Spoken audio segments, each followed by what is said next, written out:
So hello everyone, welcome once again. In previous lectures, we discussed about microsporangium, microspore, pollen grains, anther in detail. तो आज हम लोग पढ़ेंगे the pistil, megasporangium and embryo sac. तो आप जो भी लेक्चर देख रहे हो मेरा, उसमें कोशिश करो ये चीज़ कि जो लेक्चर देखते हो और एनसीईआरटी पढ़ते हो तो वहाँ से कोशिश ये होना चाहिए आपका कि कौन सा लाइन से क्वेश्चन आ रहा है और नेक्स्ट क्वेश्चन जो बन सकता है वो कौन सा लाइन से बन सकता है. एनसीईआरटी को ऐसे पढ़ो तो लगना चाहिए कि आप जब पढ़ रहे हो तो क्वेश्चन को निकाल रहे हो. ऐसा नहीं कि पढ़ना चाहिए, पढ़ो बट उससे क्वेश्चन निकालने की कोशिश करो कि क्या क्वेश्चन उससे बन सकता है. क्योंकि पता है आपको कि जो 1-2 साल में देखा जा रहा है कि जो क्वेश्चन आ रहा है बायोलॉजी का थोड़ा लेंदी हो जा रहा है. Which of the following is not correct, assertion reason type, statement type question. तो ये कहाँ से आ रहा है? सर एनसीईआरटी से उठ के आ रहा है. ऐसा नहीं कि बायोलॉजी का पेपर टफ बनाने के लिए एनसीईआरटी से बाहर जाने की जरूरत है, नहीं. वहीं से आपको स्टेटमेंट टाइप क्वेश्चन आएगा तो आपको हर एक स्टेटमेंट का मतलब पता होना चाहिए, हर एक स्टेटमेंट आपको याद होना चाहिए, तब जाके वो क्वेश्चन बनेगा. तो एनसीईआरटी को जब भी पढ़ो तो क्वेश्चन ओरिएंटेड फॉर्म में पढ़ो कि क्या क्वेश्चन आ सकता है. चलिए आज का लेक्चर इसी साथ हम लोग स्टार्ट करते हैं और पढ़ते हैं द पिस्टिल, मेगास्पोरेंजियम और एम्ब्रियोसैक के बारे में. तो स्टार्ट करते हैं लेक्चर. तो gynoecium represent the female reproductive part and androecium represent the male reproductive part. ठीक है, गाइनोसियम क्या रिप्रेजेंट करेगा बाबू? मेल. गाइनोसियम रिप्रेजेंट करेगा female reproductive part and androecium represent करेगा male reproductive part. The gynoecium may consist of a single pistil. Single means mono, pistil means carpellary, means monocarpellary. Single pistil, अगर gynoecium single pistil contain कर रहा है उसको क्या बोलेंगे हम लोग? मोनोकार्पेलरी. और मोर than one pistil means multi carpellary. अब जब मल्टी कार्पेलरी हो, देखिए या तो सिंगल कार्पेलरी जिसको हम लोग मोनोकार्पेलरी पढ़ेंगे, या है मोर देन वन पिस्टिल जिसको हम लोग क्या बोलेंगे? Multi carpellary. अब कंडीशन ये आता है कि जब मल्टी कार्पेल होता है, मान लीजिए 5 कार्पेल है, ये आपस में तो फ्यूज्ड हो, इस कंडीशन को बोलेंगे सिन कार्पस. या ये आपस में खुला ओपन हो, इसको हम लोग क्या पढ़ेंगे? एपोकार्पस. तो देखिए, तो when more than one the pistil may be fused is called syncarpous. जब एक से ज्यादा पिस्टिल हो और फ्यूज्ड उसको बोलेंगे हम लोग सिन कार्पस. और वही कंडीशन जब फ्री हो तो उसको बोलेंगे हम लोग एपोकार्पस. इस पिस्टिल है 3 पार्ट. हर एक पिस्टिल का 3 पार्ट होता है. क्या क्या होता है? स्टिग्मा, स्टाइल और ओव्यूल. क्या क्या होगा? स्टिग्मा, स्टाइल और ओव्यूल. अब समझते हैं कि तीनों क्या क्या है.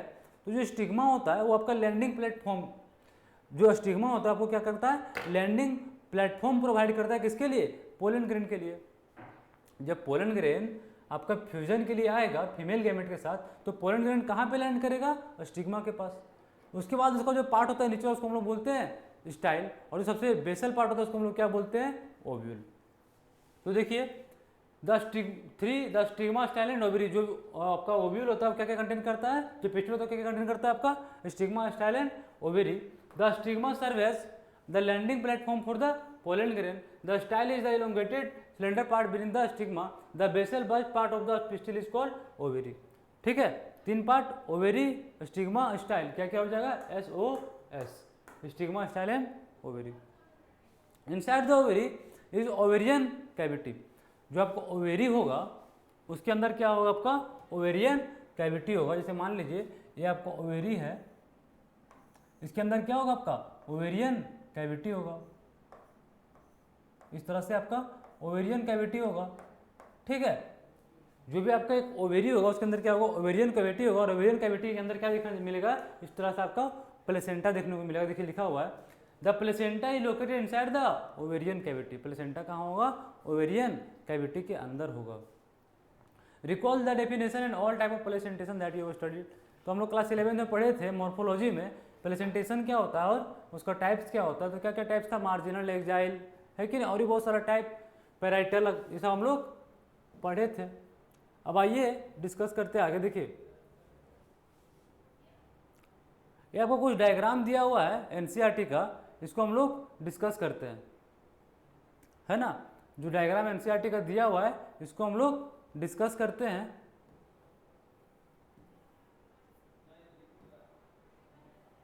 क्या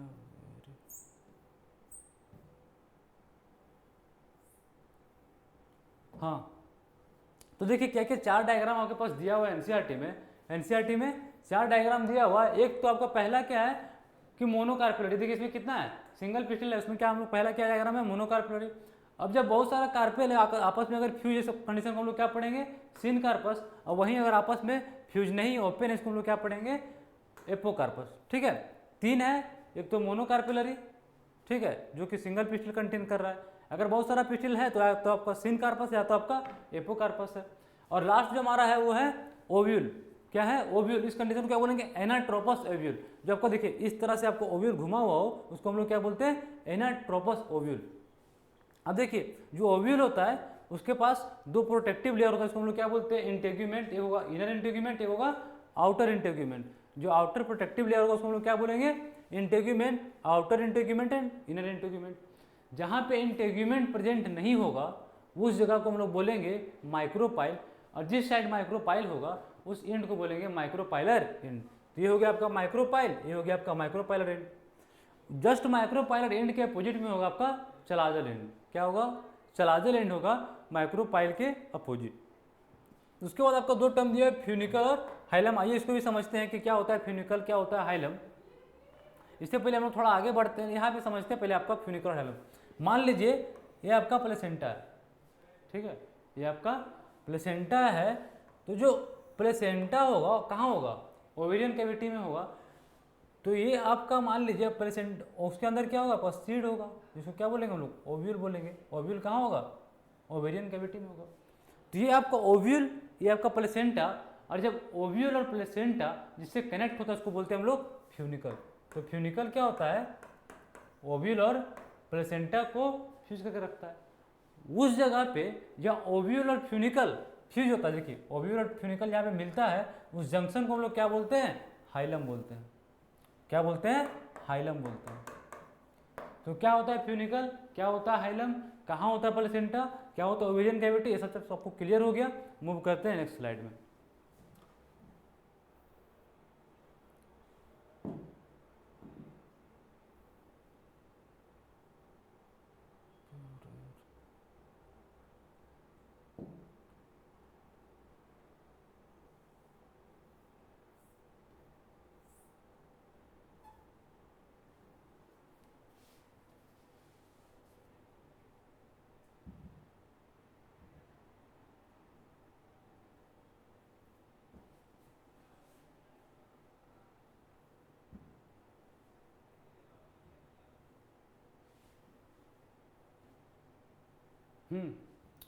तो ये थोड़ा सा दिक्कत हो रहा है लेकिन कोई बात नहीं।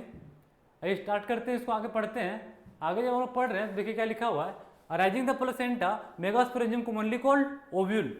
Arising from the placenta, placenta देखिए जो आपका मेगास्पोरेंजियम है जिसको हम लोग क्या बोल रहे हैं, ओव्यूल, कहाँ से अराइज हो रहा है, तो कहाँ से अराइज हो रहा है, प्लेसेंटा से।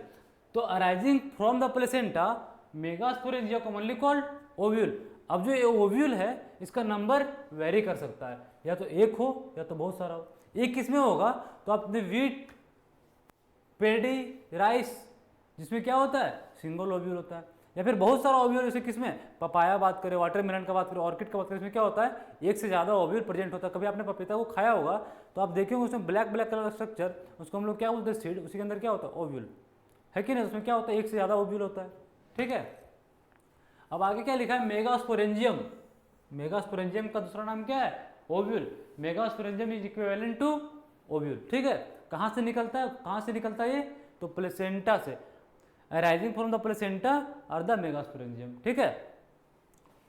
तो आपका जो टिपिकल एंजियोस्पर्म का ओव्यूल है हम लोग पीछे देख चुके हैं, जिसमें इंटेग्यूमेंट था, outer integument, inner integument, nucellus था, ठीक है, माइक्रोपाइल था, चलाजल एंड था, हाइलम था, फ्यूनिकल था। उसको हम लोग डायग्राम में देखे हैं। The ovule is a small structure attach to the placenta by means of stalk called funicle. देखिए ये आपका प्लेसेंटा है, तो जो आपका ओव्यूल है वो किससे अटैच है, फ्यूनिकल से। किससे अटैच है, फ्यूनिकल से। और जहाँ पे आपका फ्यूनिकल और ओव्यूल फ्यूज होता है उसको क्या बोलते हैं हम लोग, hilum. Thus the hilum represents the junction between ovule and funicle, ठीक है। उसके बाद लिखा हुआ है कि जो ओव्यूल होता है वो या तो 1 या तो 2 प्रोटेक्टिव लेयर होता है इसमें, उसको हम लोग क्या बोलते हैं, इंटेग्यूमेंट। तो दो टाइप को हम लोग पढ़े थे, एक तो पढ़े थे इनर इंटेग्यूमेंट, एक पढ़े थे आउटर इंटेग्यूमेंट, ठीक है। अब देखिए जो इंटेग्यूमेंट होता है उसके अंदर क्या होता है, न्यूसेलस। क्या होता है, न्यूसेलस। न्यूसेलस क्या होता है, रिजर्व फूड मटेरियल। न्यूसेलस क्या करता है, रिजर्व करता है फूड मटेरियल को। तो क्या किस में हेल्प करेगा, नरिशमेंट में हेल्प करेगा। किसी चीज में फूड स्टोरेज है तो क्या करेगा वो, नरिशमेंट करेगा किसको, एम्ब्रियो सैक को। देखिए ऐसा जगह पे देखिए, except the tip where a small opening called micropyle is organized. Integument जहाँ पे एब्सेंट होता है उस जगह को क्या बोलते हैं, माइक्रोपाइल, और उस एंड को बोलते हैं हम लोग माइक्रोपैराडिन। अपोजिट टू द माइक्रोपैराडिन इज चला जा, अपोजिट टू द माइक्रोपैराडिन क्या होगा, नीचे साइड चला जा, जो क्या करता है, बेसल पार्ट को कंटेन करता है। Enclosed within the integument, a mass of cell called nucellus. Cells of the nucellus have abundant reserve food material. तो ये किस में हेल्प करेगा, आपका नरिशमेंट में हेल्प करेगा। किस में हेल्प करेगा, नरिशमेंट में हेल्प करेगा। और इसका पुलाडी लेवल कैसा होगा, तो डिप्लॉयड होगा। पुलाडी लेवल न्यूसेलस का नीट में पूछता है तो कैसा होगा, वो 2n होगा।